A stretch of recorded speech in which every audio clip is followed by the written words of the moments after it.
17 வாக்கியங்களை நாம் பார்க்க இருக்கிறோம். இந்த வேளையில கூட நாம் இயேசு சிலுவையில் முடிந்த முதலாவது வாக்கியத்தை பார்க்கலாம். லூக்கா எழுதின சுவிசேஷம் 23ஆம் அதிகாரம் 34ஆம் வசனத்திலே நாம் இப்படியாக பார்க்கிறோம். அப்பொழுது இயேசு, பிதாவே, இவர்களுக்கு மன்னியும், தாங்கள் செய்கிறது இன்னதென்று அறியாதிருக்கிறார்களே என்றார். அவருடைய வஸ்திரங்களை அவர்கள் பங்கிட்டு சீட்டு போட்டார்கள். இயேசு கிறிஸ்து சிலுவையிலே அவர் சொன்ன முதலாவது வாக்கியம், பிதாவே, இவர்களுக்கு மன்னியும், தாங்கள் செய்கிறது இன்னதென்று அறியாதிருக்கிறார்கள். நாம் இயேசு இந்த வார்த்தைகளை, முதலாவது வாக்கியத்தை அவர் சொன்ன சூழ்நிலையை நாம் பார்க்கலாம். இயேசு கிறிஸ்து சிலுவையிலே அப்பொழுதுதான் ரோம போர்ச்சேவர்களால் கைகளில் கால்களில் ஆணிகள் கடவப்பட்டார். அதே நேரத்திலே மத தலைவர்கள் அவரை பரிகாசம் பண்ணி கொண்டிருந்தார்கள். இன்னும் நாம் பார்க்கும் பொழுது அவர் அருகில் நின்ற பெருந்திரளான மக்கள் அவர்களும் இயேசு கிறிஸ்துவை நிந்தித்து ஏளனம் பண்ணி கொண்டிருந்தார்கள்.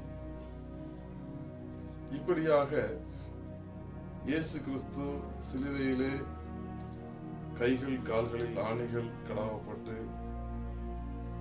தன்னுடைய தலையிலே மண்டை ஓட்டிலே முள்கிரீடம் சூட்டப்பட்டு வேதனையின் மத்தியிலே அவர் சொன்ன வார்த்தை, பிதாவே. இயேசு கிறிஸ்து சிலுவையிலே யாரோடு பேசுகிறார்? பிதாவை விളിக்கிறார். பிதாவிடத்தில் அவர் சொன்ன காரியம் என்ன? இவர்களை மன்னியும். இயேசு பிதாவே என்று அழைப்பதன் மூலம் நாம் தெரிந்து கொள்ளக்கூடிய காரியம், இயேசு கிறிஸ்து பிதாவோடு தன்னுடைய வேதனையின் நேரத்தில் கூட ஒரு நெருக்கமான உறவை வைத்திருந்தார். அவர் பிதாவை முழுமையாக நம்பினார் என்பதை நாம் பார்க்க முடிகிறது. இரண்டாவது, இயேசு கிறிஸ்து இப்படியாக சொல்கிறார், இவர்களுக்கு மன்னியும். யார் இந்த இவர்கள்? 3 கூட்டத்தாரை நாம் பார்க்கலாம். ஒன்று, அவரை துன்புறுத்தி ரோம ஆளுநருடைய உத்தரவுக்கிணங்க அவரை ஆணிகளால் சிலுவையில் அறைந்த, அவரை காயப்படுத்தின ரோம போர்ச்சேவர்கள்,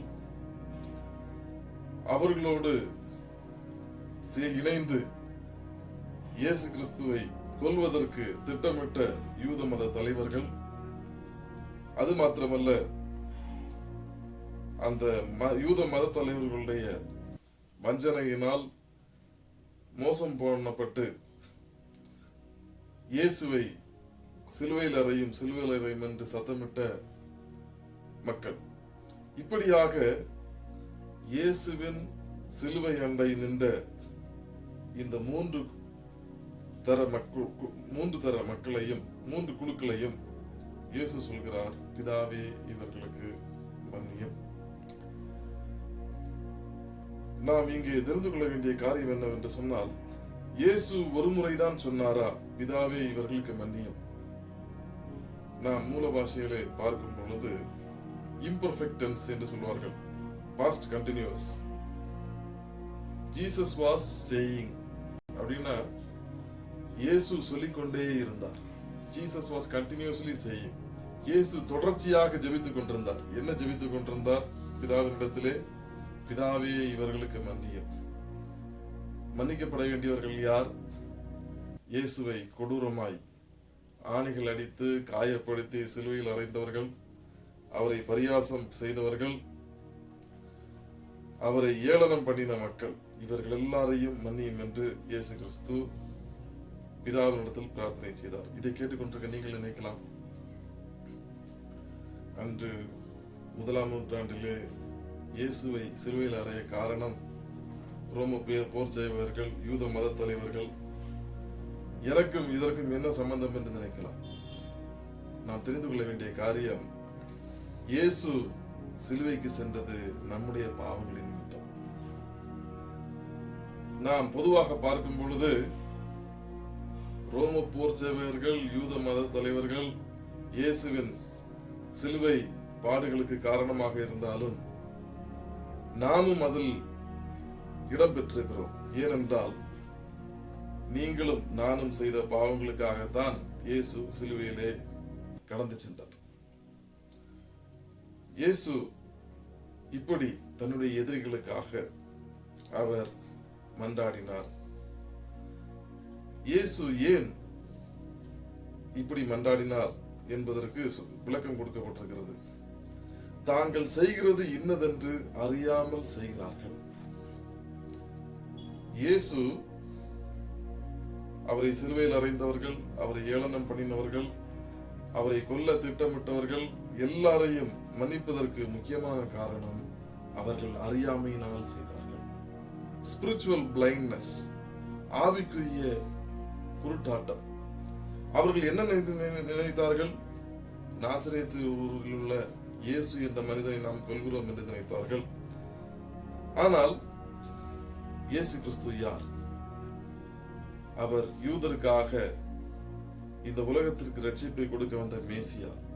அந்த மேசியாவை யூத தலைவர்களால் முழுமையாக அறிய முடியவில்லை. ரோம போர் சேவகர்கள் இயேசு தேவகுமாரன் என்பதை அறியாததனால் அவரை ஆணிகளை அவருடைய கைகளில் கால்களில் ஆணிகள் அறைந்தார்கள், அவரை துன்பப்படுத்தினார்கள். இப்படியாக அவர்கள் அறியாமையினால் செய்ததனால் இயேசு அவர்களுக்காக வேண்டுதல் செய்கிறார். பிதாவே, இவர்களுக்கு மன்னியும். இந்த செய்தியை கேட்டுக்கொண்டிருக்கிற நீங்களும் நானும் பல சமயங்களிலே நாமும் அறியாமையினாலே பல காரியங்களை செய்கிறோம். இயேசு கிறிஸ்து அறியாமையினாலே அவரை சிலுவையில் அறைய ஒப்பு கொடுத்த மக்கள், யூத தலைவர்கள், அவரை துன்பப்படுத்தின ரோம போர் சேவகர்கள் எல்லாரையும் மன்னித்தார். இந்த செய்தியை கேட்டுக்கொண்டிருக்கிற உங்க வாழ்க்கையிலையும் மனக்கசப்புகள் இருக்குமானால் நீங்கள் மன்னிக்க முடிவு செய்ய வேண்டும். இந்த உலகத்திலேயே பாவமே செய்யாமல் நிரபராதியாக வாழ்ந்த இயேசு கிறிஸ்து பாவமே அறியாதவர், அநியாயமாக கொடூரமாக அவர் நடத்தப்பட்டார். அந்த வேதனையின் உச்சத்தில் தன்னை அநியாயமாக நடத்தினவர்களுக்காக இயேசு கிறிஸ்து மன்னியும் என்று வேண்டுதல் செய்தார். இயேசு பாவமே செய்யாதவர் அநியாயமாய் நடத்தப்பட்ட பொழுது தன்னை காப்பாற்றும்படியாகவோ தனக்கு நீதி வேண்டும் என்றுவோ அல்லாவிட்டால் அவர் வாயிலிருந்து சாபம் வரவில்லை. இந்த உலகத்துல நமக்கு கஷ்டங்கள், நஷ்டங்கள், இழப்புகள் வரும் பொழுது நமக்கு கோபம் வருகிறது, வேதனை வருகிறது. நாம் பல விதங்களிலே வேதனையிலே முறையிடுகிறோம். ஆனால் இயேசுடைய உதடுகளிலிருந்து அவர் துன்பப்படுகின்ற சூழ்நிலையிலே கூட மன்னிக்கக்கூடிய இருதயம் காணப்பட்டதால் அவருடைய வாயிலிருந்து வந்த வார்த்தைகள் மன்னிப்பை பற்றியதாக இருந்தது. இதை செய்தியை கேட்டுக்கொண்டிருக்கிற நீங்களும் உங்களுடைய வாழ்க்கையிலே ஒருவேளை மனக்கசப்புகளை வைத்திருப்பீர்களானால் இயேசு மன்னித்தது போல நாமும் நம்மை குறித்து தவறாக பேசுகிறவர்கள், நம்முடைய எதிரிகள் எல்லாரையும் மன்னிக்கும்படியாக அழைக்கப்படுகிறோம். இயேசு கிறிஸ்து சிலுவையிலே சொன்ன முதல் வார்த்தை மன்னிப்பை பற்றியது. முதலாவதாக நமக்கு ஆச்சரியத்தை உண்டு பண்ணுகிறது.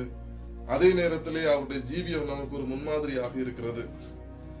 நாமும் நமக்கு தவறு இழைத்தவர்கள், தீங்கு இழைத்தவர்கள், நம்மை துன்பப்படுத்தினவர்கள் எல்லாரையும் மன்னிக்கும்படியாக நாம் அழைக்கப்படுகிறோம். இந்த வசனத்திலே கடைசி பகுதி சொல்கிறது, அவருடைய வஸ்திரங்களை அவர்கள் பங்கிட்டு சீட்டு போட்டார்கள். அந்த ரோம போர் சேவகர்கள் இயேசு கிறிஸ்துவை முழுமையாய் அறியாததினாலே அவருடைய துன்பத்தை அவர்களால் புரிந்து கொள்ள முடியவில்லை, அவருடைய வேதனையை புரிந்து கொள்ள முடியவில்லை.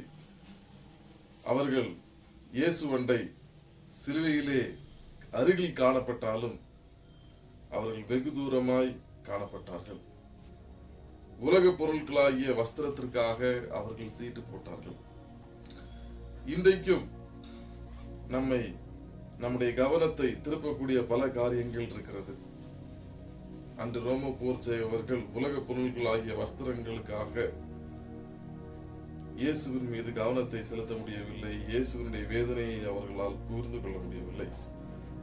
இந்த செய்தியை கேட்கிற உங்க வாழ்க்கையிலேயும் இருதயத்திலே மனக்கசப்பை வைத்திருப்பீர்களானால், விரோதம் பகையை வைத்திருப்பீர்களானால், இயேசுவே நீர் என்னை மன்னித்தீர், அதுபோல நானும் மற்றவர்களை மனதார மன்னிக்க உதவி செய்வோம் என்பது நம்முடைய பிரார்த்தனையாக இருப்பதாக நாம் ஜெபிக்கலாம். அன்பின் பரலோக பிதாவே, இந்த வேளையில கூட இயேசு சிலுவையிலே சொன்ன முதலாம் வாக்கியத்தை குறித்து பார்த்தோம். இயேசு கிறிஸ்து சிலுவையிலே தன்னுடைய எதிரிகளை மன்னித்தது போல நாங்களும் எங்களுடைய வாழ்க்கையிலே எங்களை பகைக்கிறவர்கள், எங்களை துன்பப்படுத்துகிறவர்கள் எல்லாரையும் மன்னிக்க கர்த்தர் தாமே கிருபை தருகிறார்கள். இந்த செய்தியை கேட்டு அடியானோடு ஜெபிக்கிறவர்கள் யாராவது மன்னிக்க முடியாமல் இருதயத்திலே வெறுப்பு, கசப்பு, மன கஷ்டத்தோடு இருப்பார்களானால் அவர்களுக்கு மன்னிக்க உதவி செய்வீராக. இந்த விண்ணப்பத்தை கேட்டு நீர் பதில் செய்வதற்காக ஸ்தோத்திரம். வேண்டிக் கொள்கிறோம் ஜெபங்களை நல்ல பிதாவே, ஆமென். இந்த காணொலியை கண்டவங்கள் யாவரையும் கர்த்தர் தாமே ஆசீர்வதிப்பாராக. ஆமென்.